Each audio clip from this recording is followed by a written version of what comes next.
係乜嘢令香港咁獨特？高樓大廈、密密麻麻嘅住宅區、傳統工藝、聞名海外嘅電影明星同偶像歌手？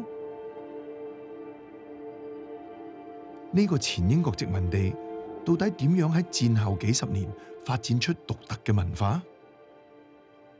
香港藝術家、設計師、建築師同電影製作人喺今時今日又點定義呢座城市嘅國際形象？同我哋參觀 M+ 開幕展覽之一，香港此地彼方。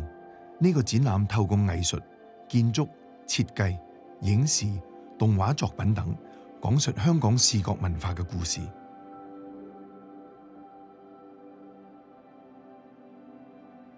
展覽分為4個部分，藉住展出一啲反映香港獨特多重身份嘅作品，揭示過去與現在嘅緊密聯繫。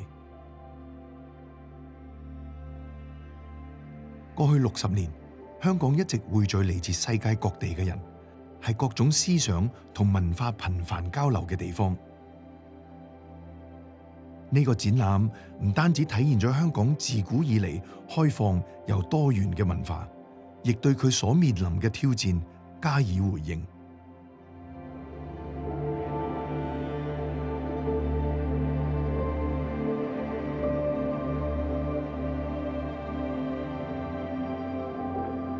展覽嘅第一部分名為《此地》，以香港標誌性嘅作品揭開序幕。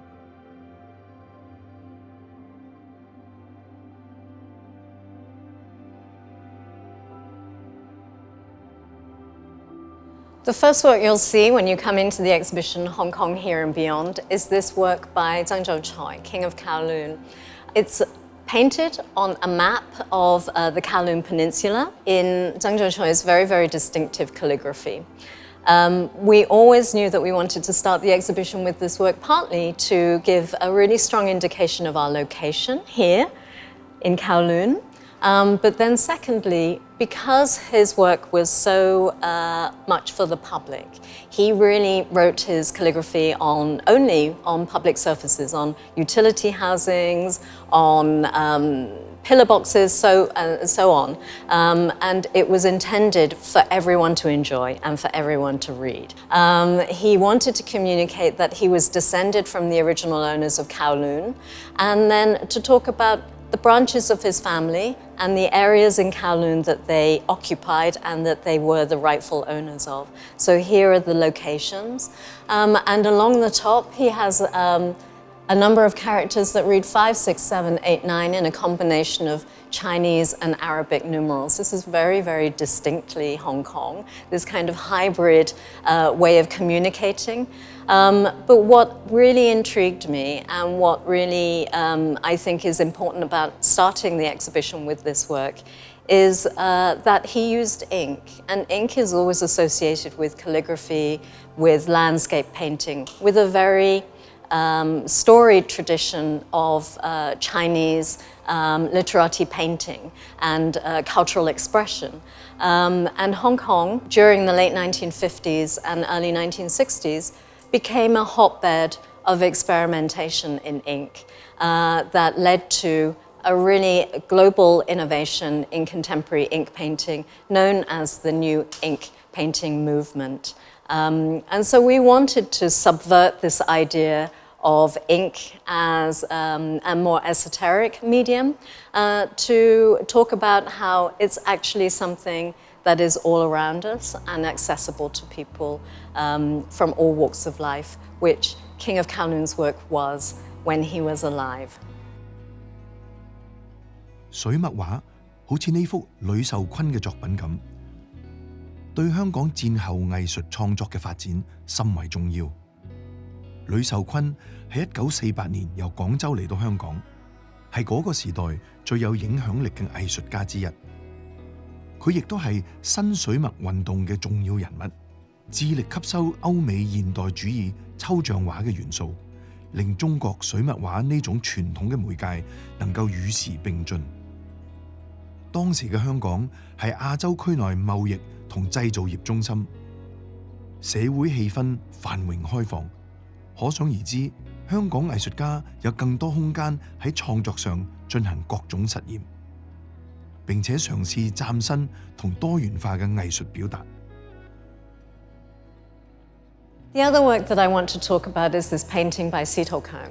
Tsou-choi was an artist who was born in China, grew up in Hong Kong, and then trained in Taiwan. Underlying Seto's practice are lots of ideas about Chinese philosophy that derived from that traditional training. After he graduated in Taiwan, he moved to New York, and there he became the center of a Chinese diasporic art world, bringing together artists from mainland China, Taiwan, and Hong Kong. What is really distinctive about his work is that even though it has a lot of these traditional underpinnings, like many other artists working in Hong Kong or that emerged in Hong Kong and became important here, is that he's synthesized a lot of ideas that are circulating globally around modernity and modern expression.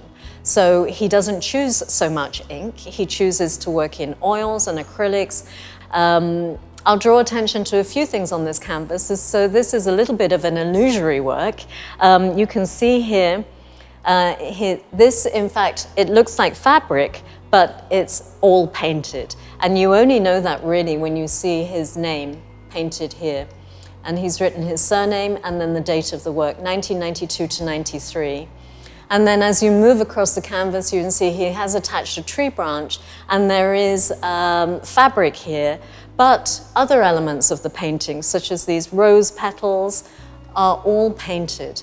And so they look so real that actually only until you come up to the surface of the painting do you realize that it's a work of a master artist. 藝術家一直踴躍回應難以解決嘅社會問題。Tiffany Chung 係生於越南嘅美籍藝術家，佢嘅作品《漂泊者》探索70到90年代嚟到香港嘅越南難民嘅歷史。佢發現雖然只係幾十年前嘅事，但係而家嘅香港人同越南人都幾乎忘記咗呢段歷史。由40年代開始，大量中國內地居民湧入香港，加上可用土地短缺，令香港人口密度提高，樓價變得難以負擔，成為香港始終難以解決嘅民生問題。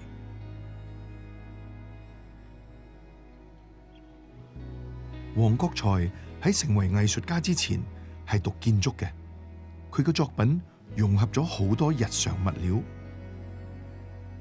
喺漂流家室入邊，佢將香港狹窄嘅住宅變成一間船屋，喺西九龍海濱航行，去批判城市密集嘅居住環境，同埋用呢種方法避開高昂嘅樓價。出海固然係一個選擇，但係建築師張志強通過不斷嘅實驗，揾到另一個方法去善用佢嘅屋企嘅空間。One of the very special projects in this exhibition is a collaboration we made with the architect Chang. It's a one-to-one reproduction of his home. It's such an ingenious design solution to living in small spaces today that is applicable not just to Hong Kong, but to everywhere else in the world now. So what we loved also about this project was that it's such a Hong Kong story. Gary lived in this space for his whole life. Originally with his 2 sisters and his parents, so 5 people living in this 32 square meter space with just, I think, 3 bedrooms, and one of them was in fact even rented out to someone at some point. So this was where Gary slept. He slept on the sofa. Over the years after his family moved out, he, as a design student, he started to really experiment with the space himself.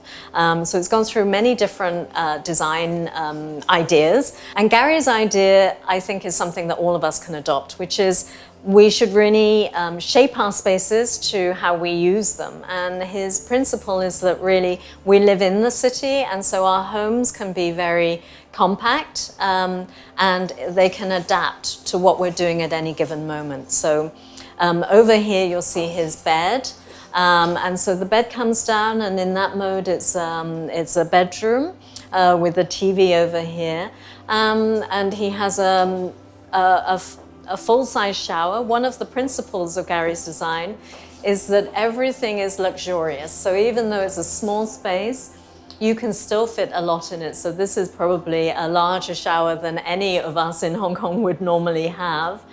It also doubles as a private space for when he has guests and they want to have a private phone call.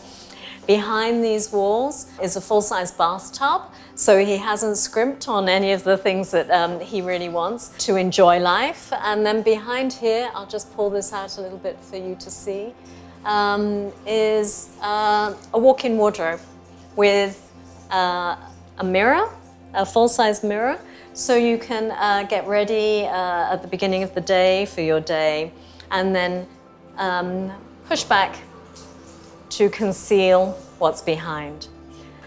We felt that this was such an important thing to show public audiences, to really inspire them for how you can live better in your own small space. And then to complete the experience of visiting Gary's home, we shot the view from outside his window towards the eastern island corridor, so that you really get the authentic experience. 呢個展覽從藝術家嘅個人故事出發，將焦點放喺一啲帶嚟集體視覺文化經驗嘅事物，並探討當中呈現嘅香港面貌。呢個名為身份演繹嘅部分，主要展示平面設計作品，刻意用兩個主要建築項目打頭陣。佢哋就係香港太平山頂觀景台同1970年大阪萬國博覽會香港館。從佢哋嘅建築同品牌形象設計，可以睇到香港點樣以各種唔同嘅方式喺本地同世界突顯自己嘅地位，無論傳統同現代嘅方法都有。由旅遊項目、公共活動到出版、企業品牌推廣，呢部分介紹香港點樣透過唔同嘅方式去向本地同世界展示佢嘅特色，亦可以睇到香港設計師點樣透過作品傳遞亞洲同中國嘅概念。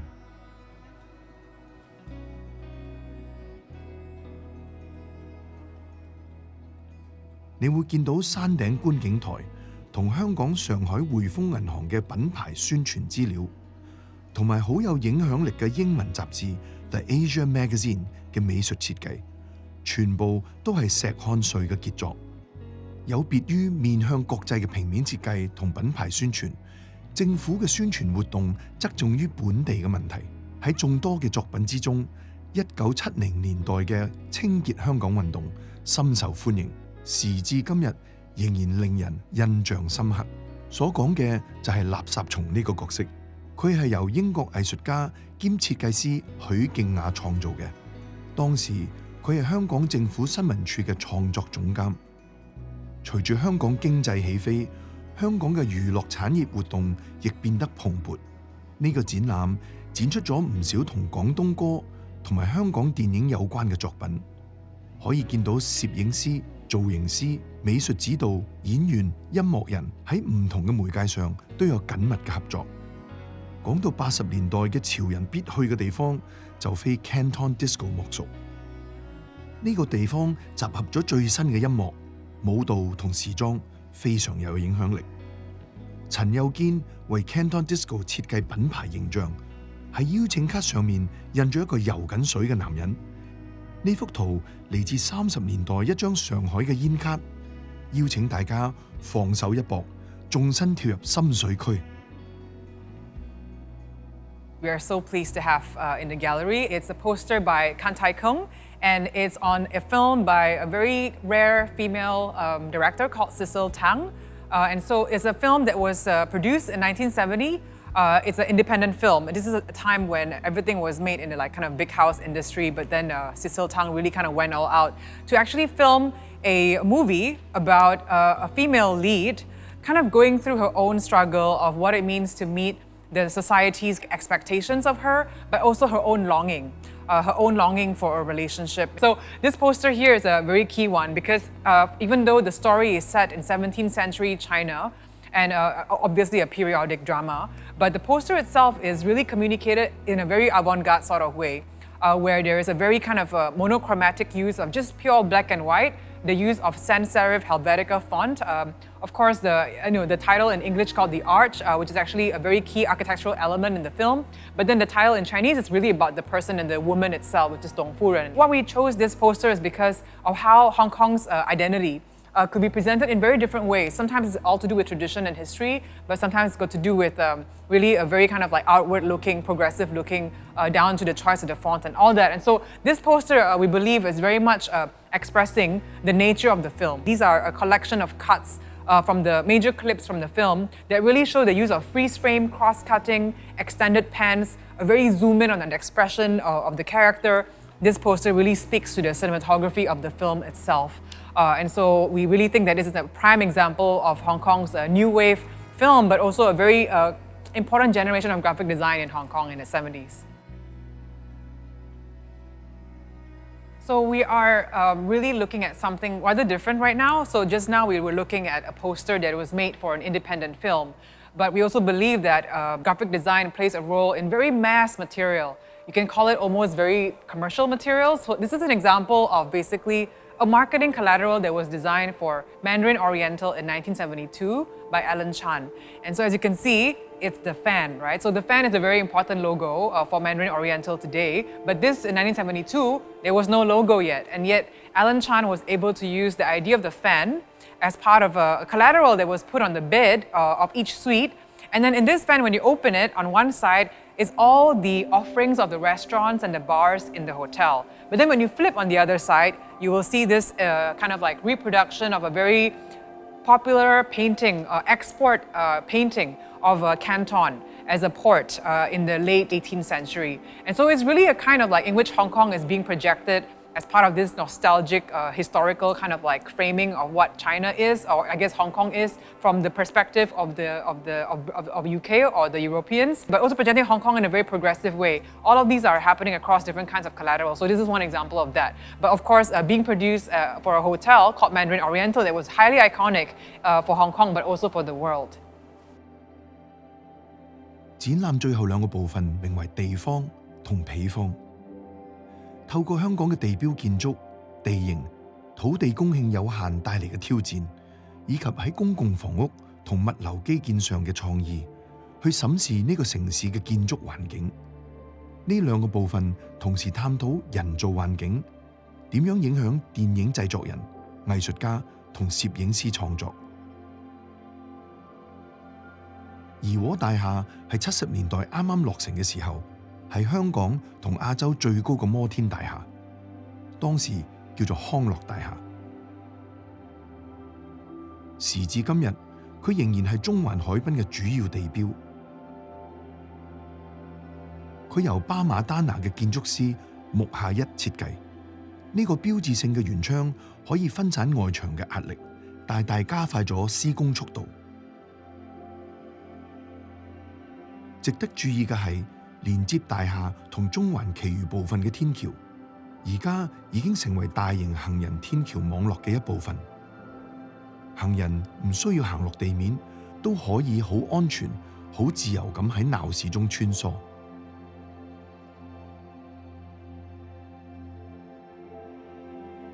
懸浮城市模型係 M+ 委約創作嘅作品，展示上環至金鐘嘅通道同天橋網絡。呢個系統滿足咗香港嘅城市條件同對基建設施嘅需求，成為疏通人流嘅重要方式，將高級商業大廈、休閒聚集空間同住宅大廈連接起嚟。山頂項目係太平山頂一間休閒會所嘅獲獎設計，建築師扎哈哈迪特稱呼呢個設計為水平摩天大廈。一個睇落支離破碎、漂浮半空、層次分明嘅建築群，佢以呢個設計嚟回應山下邊擠迫嘅城市。雖然呢個項目最後冇起到，但係扎哈·哈迪特因此引起大家嘅注意，仲確立咗佢對建築嘅構思同建造手法，建立起獨樹一幟嘅風格。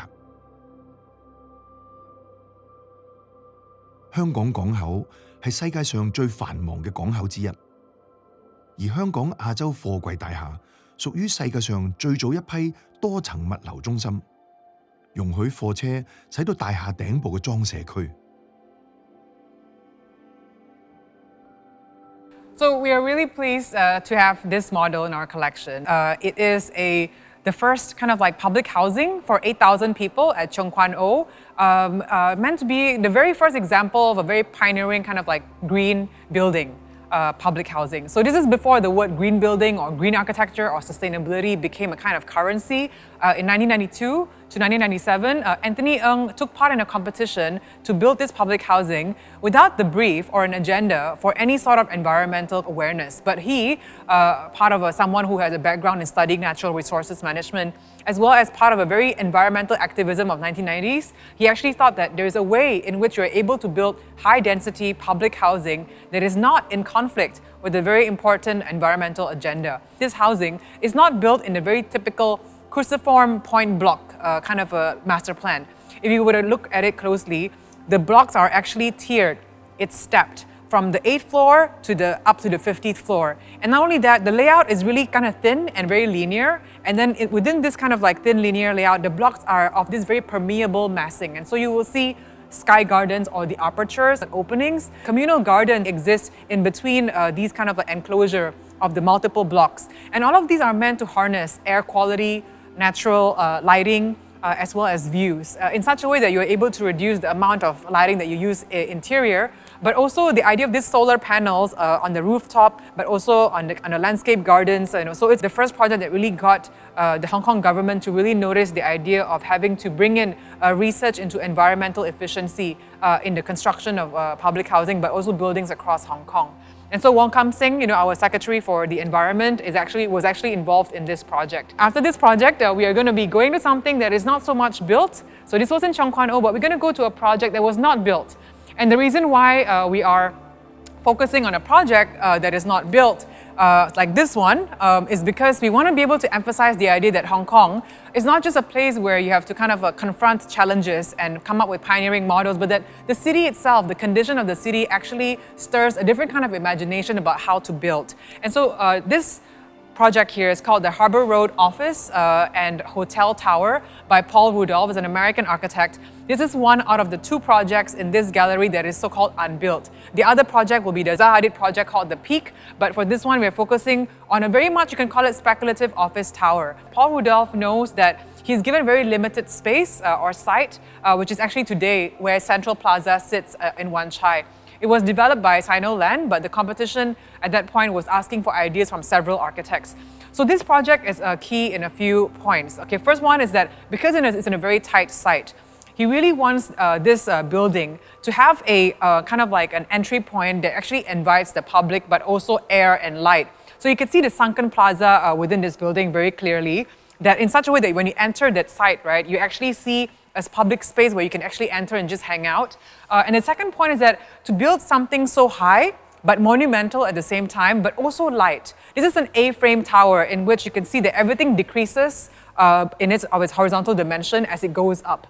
And the third point is that it's also very subtle, alluding to the kind of like regional, or what Paul Rudolph perceived to be the character of the region, which is like a pagoda sort of like a tower that rises up. And so again, all these 3 aspects of what the design of this tower is really speaks of how, again, Hong Kong as a place and as a site really became a source of a new imaginary of the urban skyscraper and its relation to public space.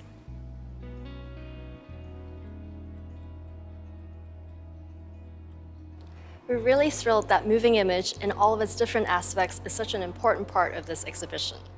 With the rapid adoption of free wireless television in the 1970s and the rise of the Hong Kong economy in the 1980s, Hong Kong television and cinema has not only been one of its most interesting cultural exports, but also created an industry where there's a lot of fertile ground for creative collaboration and hybrid expressions. Channel surfing 1970s to 2000s is a stack of 3 CRT TVs showing clips from over 4 decades in Hong Kong's TV culture. From music videos to dramas to talk shows, cooking shows, and even public service announcements, these clips mark important moments in which designers, musicians, and filmmakers are all working together in a very collaborative and very hybrid way. And also, we really see from these 3 TVs how creative practices have kept a pace with the evolution of the medium.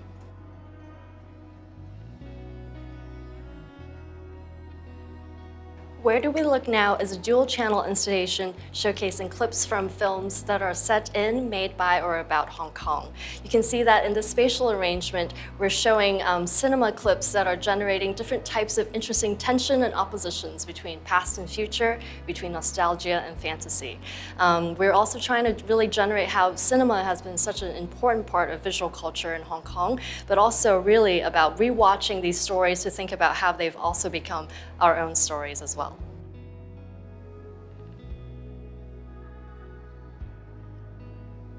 The exhibition closes with a new animation by the comic artist Gong.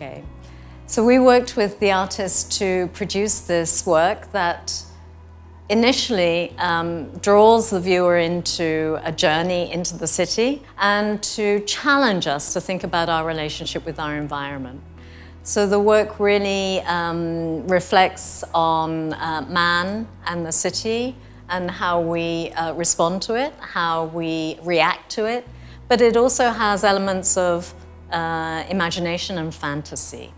Gong has always been very fascinated with sci-fi. You'll see that the very vivid colors and the way in which he's created a kaleidoscopic structure